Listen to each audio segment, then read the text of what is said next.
Good morning to you all. LifeMoves is very honored to receive this recognition from Tipping Point. For most of my career, I was a public servant in disguise. I spent 19 years as a lawyer at Hewlett-Packard, and I picked HP deliberately because it was the kind of company that lets you give back. While I was there, I helped to build our pro bono portfolio to the point where each year we had more than 600 people doing over 9,000 hours of legal services worldwide, providing that to people who otherwise couldn't afford them. And 2 years ago, when my kids' college funds were set and I had the opportunity to retire from HP, I decided to pursue my passion for community work full-time. I hadn't had much experience with homelessness and housing, but I do know business. Chris mentioned it just a minute ago, but let me underscore the fact that for a direct services organization, LifeMoves is massive.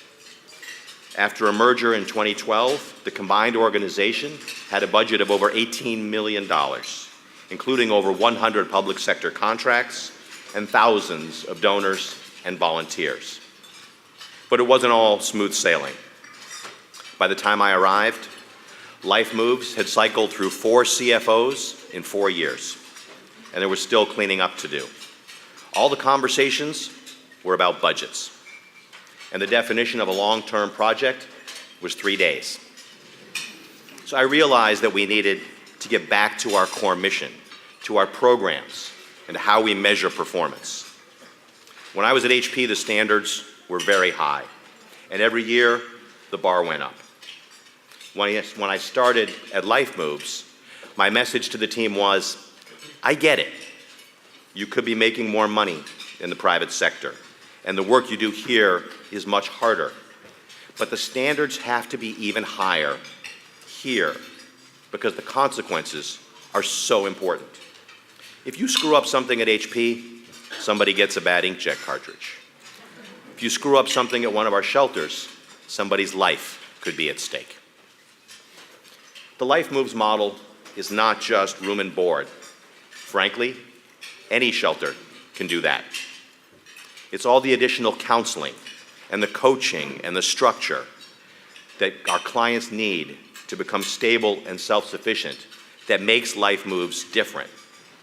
To me, it feels similar to what we get from Tipping Point.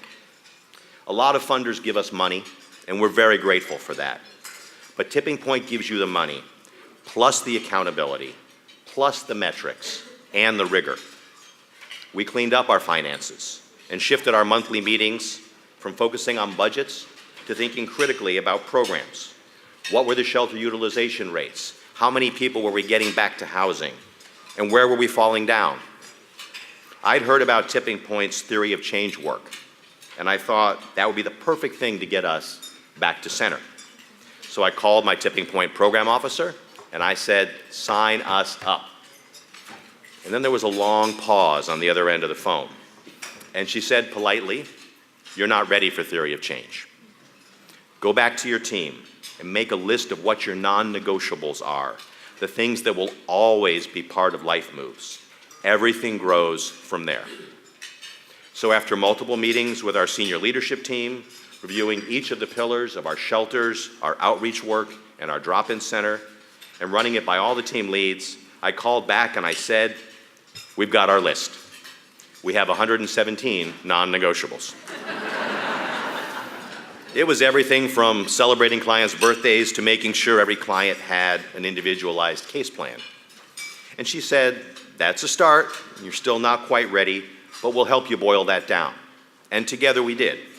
We got down to 25 non-negotiables and launched our theory of change work last January. It was fantastic.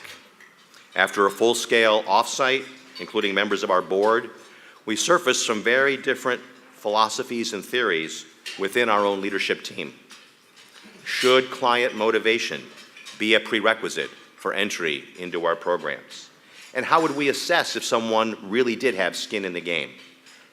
We decided that while prioritizing motivated clients was indeed appropriate, and we could devise some key indicators to use for that, at the end of the day, it is our responsibility to build an environment that engages everyone we serve.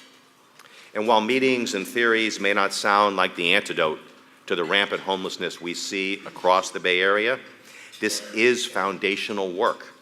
It's what it takes for 225 employees running 17 facilities stretching from Daly City to San Jose to become aligned and to get as many people as possible off the streets for good.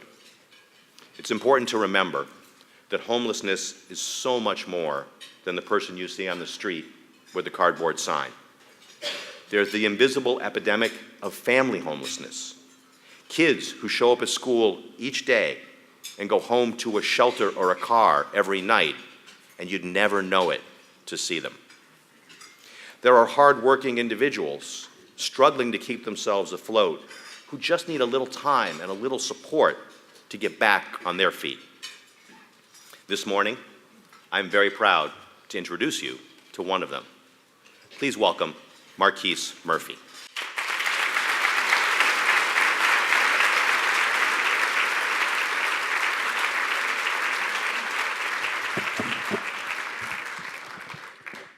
Good morning. Thank you for having me here today. You know, as kids, my brother and I dreamed of being businessmen. We would sit in our bedroom and talk about how we wanted to wear nice suits and see our names on the side of a building someday. Being homeless, that was never part of the plan. But you can't stereotype homelessness. Everyone has their own story, and everyone is different. I was born in New Jersey, but grew up in Wallace, North Carolina, a small town where high school football is everything. It was very segregated, but being an athlete helped me. When I was a junior, I campaigned, and I became the first black student body president of that school. I went on to get a scholarship to play football for North Carolina Wesleyan College, but I injured my back. My sophomore year, my scholarship money fell through. I was devastated. In my town, if you didn't make it past college, you'd find a job at the local grocery store or factory, or become a part of the high school football staff if you were lucky. My best friend had a family on the West Coast, in Northern California, so we headed west. I got my first taste of sales selling Oakland A's tickets. Next, I sold semiconductors for a technology company, and then managed a cell phone store at AT&T. Ultimately, I got a job selling mortgages with Beneficial. But when the economy crashed, they closed their doors. The next few years was a series of starts and stops. I was really struggling to create a solid foundation for myself. In 2012, I had the promise of a job with the bank on the peninsula. When they called to tell me they were putting the position on hold, that was literally it for me. My housing fell through and my savings was gone. I quickly lined up a job making cold calls for a local mortgage company, 150 or more a day. But I couldn't stay in hotels forever. At work, I found myself searching for homeless resources online. And then one day, I stumbled upon what was then known as Envision Shelter Network, now LifeMoves. I was like, oh my God, is this really happening to me? When I got up to the counter at the community center, I said, I don't have anywhere to go, but I do have a job. I just need somewhere to lay my head tonight. LifeMoves took me in with open arms. My self-esteem was low, but my motivation was high. I didn't want to end up being any of the statistics you hear about young black men. That's the fire that keeps me driven to this day. I started out at the Maple Street shelter in Redwood City. First, I was in the bunks, but after 3 months, I got my own cot in a 6x4-foot cubicle with a drape for privacy, no door. My days were like clockwork. I wanted to get in and out. I would shower, head to my 9-to-5 job, come back to the shelter for dinner, and then go to my second job at 24 Hour Fitness where I worked the front desk. On the side, I was getting my real estate license. I never let go of that dream of being an entrepreneur someday. I saved more than 70% of what I earned when I was at LifeMoves. After 8 months in shelter and transitional housing, I moved to a studio apartment in downtown San Carlos with a few pots, pans, and blankets that LifeMoves provided to me. I slept on the floor that night. I remember rolling around on that floor, took a deep breath and said to myself, this is mine. Excuse me, sorry. Back then, I didn't have suits like I'm wearing this morning. I literally woke up the next day, put on the business clothes they gave me at the shelter, printed out my real estate license and my resume, and headed to San Carlos Avenue. I walked up and down the strip, hitting every single real estate office. I was determined. You couldn't tell me anything. I was ready. It took me a couple of weeks, but I landed a job with a local brokerage. That was the end of 2012, and a lot has happened since then. I now stand before you this morning, a successful realtor for Marshall Realty and a leader in the community. I'm on the board of directors for the San Mateo County Association of Realtors, the Educational Advisory Chair for the California Association of Realtors, and a proud board member of LifeMoves. I just moved into a bigger place.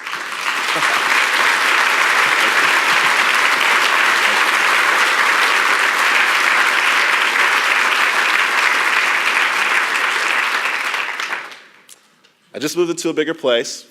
Someday I want to buy a home of my own in the near future and have a family. But this is just the beginning for me. I'm grateful for the chance to share all of this. It's time to get my story out in the open. No more being ashamed of the past.